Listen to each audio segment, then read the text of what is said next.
Imagine a place where daylight never reaches the ground, where 50,000 people live in an area the size of 4 football fields, a place where doctors, tax collectors, and even the police were afraid to go. This isn't some dystopia from a movie. It's a real city in China, Kowloon Walled City, the most densely populated place in human history. And it's hard to believe what actually happened there. To understand the scale of the madness, let's compare. Population density in Manhattan is about 28,000 people per square kilometer. In the Dharavi slums of Mumbai, one of the most overcrowded places on Earth, it's 10 times higher, 277,000. But in Kowloon Walled City, it was nearly 2 million people per square kilometer. That's 120 times more crowded than New York. If the entire planet lived as densely as people did in this city, all 8 billion people could fit on just half the island of Bali. So how did this chaos begin? The story of the most densely populated city in the world started more than a century ago with a small Chinese military fort. At first, it was guarded by just 10 soldiers protecting a small piece of land. But everything changed in the mid-19th century when the Opium Wars began between China and the British Empire. The British were buying a lot of Chinese tea, but the trade was one-sided. The Chinese weren't buying much in return. To fix this and make more money, the British started illegally bringing opium into China, a very powerful and dangerous drug. This caused a drug crisis that damaged China's economy. When the Chinese government tried to stop the opium trade, war broke out. Britain won, and in 1841, it took control of Hong Kong. In response, Chinese leaders decided to strengthen their fort in Kowloon. They built strong walls around it. That's where the name Walled City comes from. In the center of the fortress, they built a yamen, a government office used to manage the fort, but tensions kept rising. In 1860, the Second Opium War broke out, and after it ended, the whole Kowloon Peninsula came under British control. Then in 1898, something happened that would decide the fate of this place for the next 100 years. Britain leased the so-called New Territories of Hong Kong for 99 years. But the agreement had a major legal mistake. Kowloon Walled City was still officially under Chinese rule, even though it was now inside British territory. This created a unique situation, a Chinese-controlled enclave in the middle of a British colony. At first, this strange setup didn't bother anyone too much. Chinese officials lived in the fort, and a small community formed. There was even a Protestant church that opened a nursing home right inside the historic yamen. But that peaceful life ended in 1937, when the Second Sino-Japanese War began. By 1942, the Japanese had taken over Hong Kong and started expanding the nearby Kai Tak airport. They needed building materials, so they simply tore down the ancient walls of the walled city, which stood close to the airport. The walls that gave the city its name were gone. After World War II, Hong Kong returned to British control.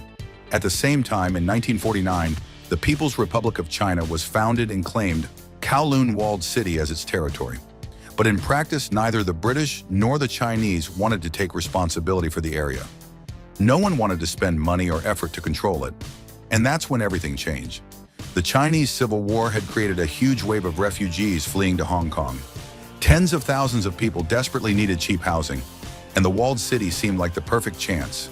A place with no laws, no taxes, and no building rules. Refugees flooded in, along with criminals, smugglers, and anyone who wanted to live without government interference. Over the next few decades, the one-story houses slowly grew taller and taller, eventually turning into high-rises, almost skyscrapers. By the 1980s, there were around 300 buildings here, all fused into one giant structure, reaching up to 14 stories high. Exactly 14 stories, and no higher. Because right above the city, planes were coming in to land at Kai Tak Airport.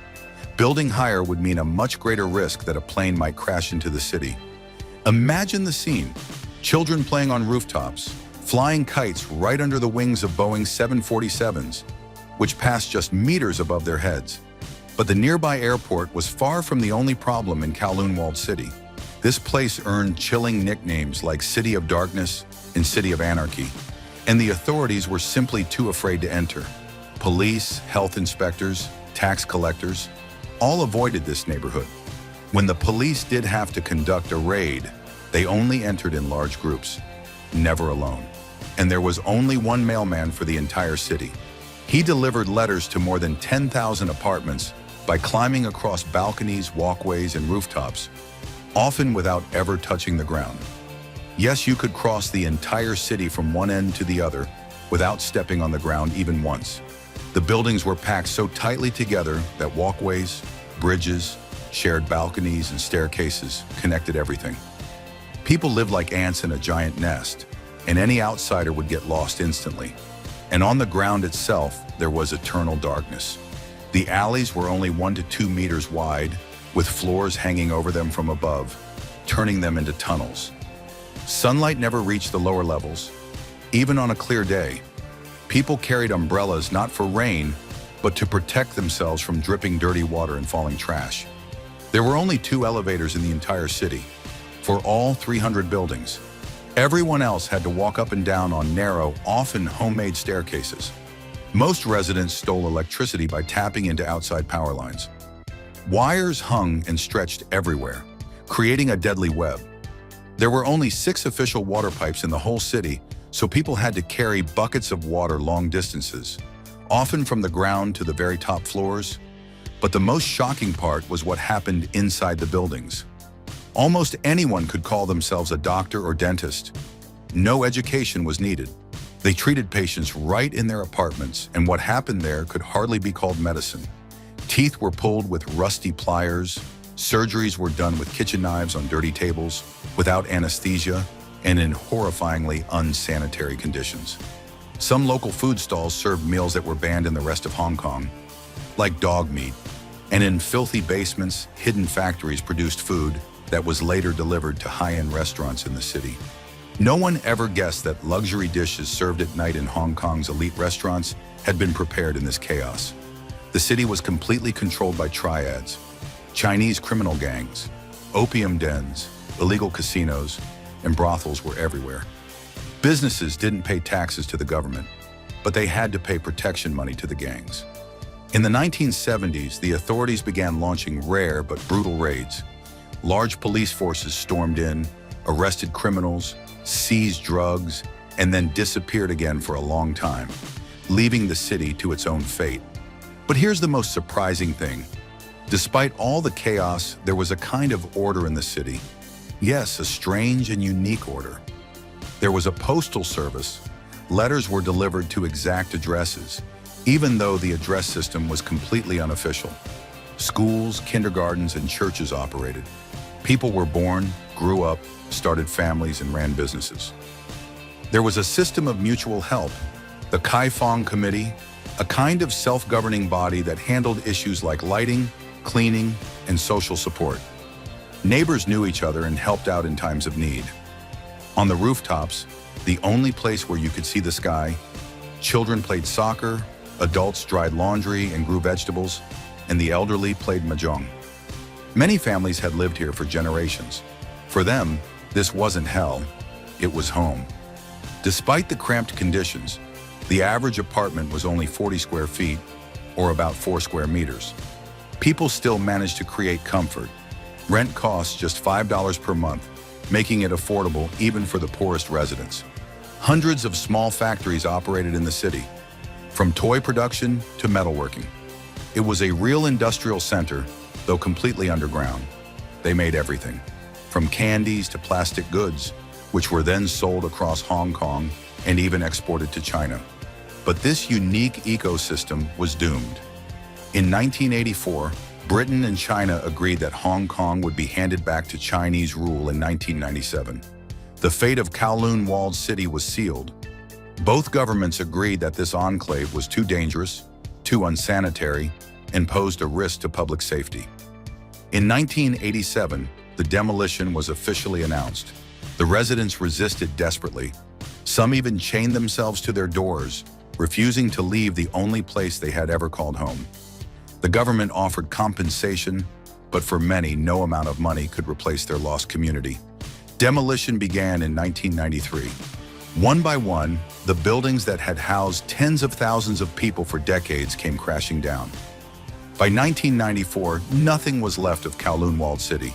In its place, a traditional Chinese-style park was built, preserving only a few historic gates in the old administrative building, the Yamen. Today, that park is a quiet, peaceful place with ponds, bridges, and pavilions. It's hard to believe that such a wild, chaotic life once thrived here. But the memory of Kowloon Walled City lives on. In 2024, the film Twilight of the Warriors Walled In was released. It became the highest-grossing local film in Hong Kong's history, and the creators are already planning at least 2 sequels. This shows that, for many people, the city is still a symbol of freedom and self-rule, a time when people live by their own rules. Video games, movies, and anime still draw inspiration from this place. From Ghost in the Shell to Stray, the image of a maze-like city, a city without sunlight but full of life, continues to fascinate creators around the world. Kowloon Walled City isn't just a story about chaos and lawlessness. It's a remarkable example of how people can adapt to the most extreme conditions and still form a real community where it seemed impossible. Yes, there were drugs, crime, and filth, but there were also schools, families, mutual aid, and incredible resourcefulness. This city showed what happens when the government completely disappears from people's lives. And the result was far more complex than just anarchy. People didn't turn into animals. They built their own system, their own rules, their own kind of order. Of course, that order was far from perfect, but it worked. Maybe that's the biggest lesson of Kowloon Walled City. Humanity is incredibly resilient. Even in the harshest conditions, people find ways not just to survive, but to create something they can call a home. And sometimes that home turns out to be far stronger than it looks from the outside.